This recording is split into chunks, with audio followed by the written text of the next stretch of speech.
hi. I'm sure by the title of this, you're thinking, what the heck? But I don't know. I just really felt the need to come on here and explain this to you. Excuse the noises, sorry.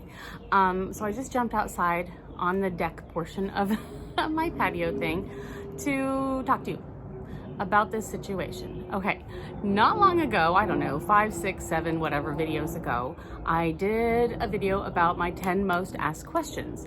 And on that video was, do you do Botox? And I said, no, I don't. And I didn't. And I hadn't. And that was absolutely it. And then had a doctor's appointment. I had it recommended to me to try it because I was there about my ocular migraines.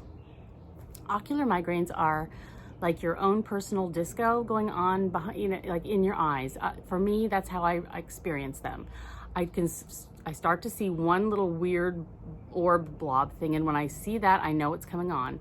And sometimes if I can go lay down for like 20 minutes or so at that point in time, it kind of progresses to, more, but it goes away faster. If I'm unable to do that, like when I used to work, I'd be at my computer and I couldn't hardly even see to work. I mean, it was a much bigger struggle and they lasted a lot longer. But usually now I can kind of cut them down, so they're not so bad. But anyway, I've been getting them more frequently, and I think that has to do with some stress that's just going on with a lot happening with my parents moving and the house and all that stuff that I'm going through. And it's normal, I'll get over it, I'm fine, but I wanted to talk to my doctor about it. So I did. And that was recommended that I get Botox for that because they have, my doctor has several other people that they treat for this. And I'm like, okay, fine, where? And so they're like different areas in the neck and just a little tiny bit in the, I'm like, oh, fine, whatever. So I thought, well, let's see what that's like. So maybe it'll help me, whatever. And they're like, oh, and the added benefit, you'll, be able to smooth this out. I'm like, I don't want that. I don't like it. So they said, oh, it's minor. It's smaller than like baby Botox that people get. I'm like, okay, fine, because most of it's not really pinpointed there anyway. So I'm like, fine, whatever, I don't need another thing to stress me out. So let's just try this. So we did. And at first I'm fine. I'm like, okay, so far so good. I haven't had an ocular migraine. This is great. I went to Hilton Head. I didn't have one then, which was wonderful. I was probably more relaxed too, but whatever. And I could still move my face and it was all good. I'm like, okay, this will work for me. I think I like it, but I still need to give it time to see, if it completely takes care of getting the ocular migraines.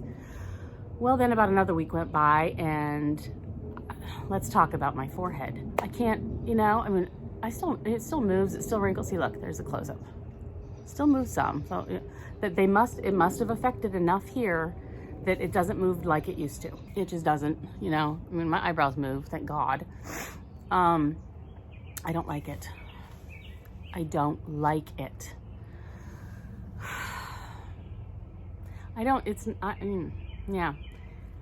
It's fine. I can live like this. It's not like something awful happened. For Pete's sake, but I don't know. To me, it's just like a big blah, she has Botox. I hate that. I hate that look. I am very much about natural, aging naturally. I want my girls to see that you can definitely age naturally and still be an attractive human being.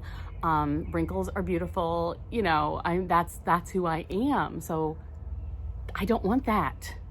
But that I can't just get the stuff for the migraines without that. So anyway, I'm still working on seeing whether it cuts the migraines enough down that I would do this again. But right now I don't want to do this again. So I'm just going to let this move its way out naturally and however many months it takes. And I'm writing in my calendar when I get the migraines to see if that has cut it down or not.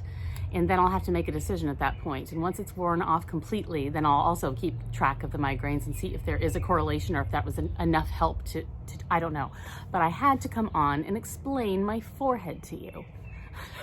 Because, okay, I'm never trying to hide anything. And I'm never going to lie to you about stuff like that. So if I had it done, I will tell you. If I didn't, I'll tell you that too. So, yeah. Unless it's something horrifically embarrassing and invasive that you have no right to know about something about my private parts or, you know what I mean? But yeah, something like that. I'm not going to say, I've never had Botox. And then 2 weeks later, I come out with this no, that's just stupid. So anyway, I had to share that with you and I knew you'd understand. And I love you for that. We're all imperfect human beings and I'm just trying to figure out my best route to feel good, to cut down on any issues that I have, and to find ways to help myself the best I can. And yeah, so far I'm not pleased with that part of it, but we'll see. We'll see what I have to do. But I'll keep you posted, and I'll be 100% honest at all times. While you're here with me on my patio deck thing, real quick update. I'm back and forth and in and out of Indiana and my parents' old house, which is where I grew up, just working on that and getting them moved, which is probably happening while you're watching this. That's where I am right now, most likely. And it's just, I'm back and forth and things are happening, and it's been emotionally very difficult, but it's okay. Everybody's okay and everything's fine.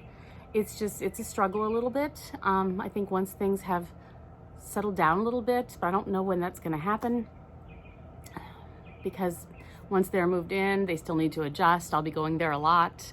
And then we have to go back to my house, and it's still all there with all its stuff mostly. And, you know, all that has to be dealt with still too. And then selling the house and so forth. And I've gotten a landscaper that comes to take care of things. And we have a lady that we've hired in town to keep an eye on the house while they're not there. And I mean, the whole town knows my parents have moved or will be moving.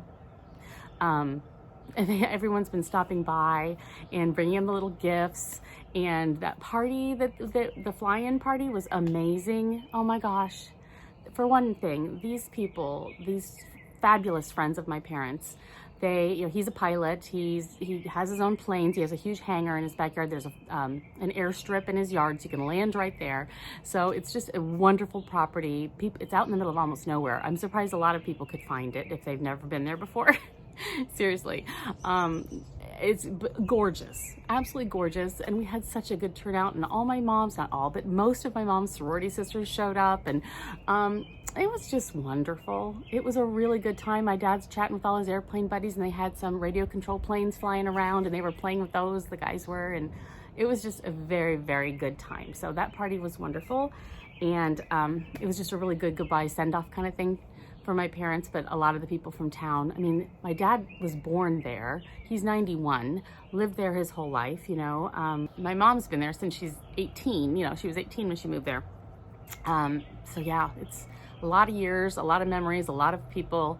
They've really made their mark on that town. So it's been really good that they've been seeing all these people and stuff, but it's been exhausting for them. And yeah, there's just a lot to come. So thank you so much for being always so darn sweet and caring and just plain wonderful. We are a good group here. I think that we've collected a good group of friends, and I think just about all of us would be a great group of friends, don't you think? So I do. It's like the Just Jennifer tribe or something. I don't know. I like it. So anyway, thank you for being a member of the wonderful Just Jennifer tribe and being such good friends to all of us. You're wonderful. Thanks. Bye.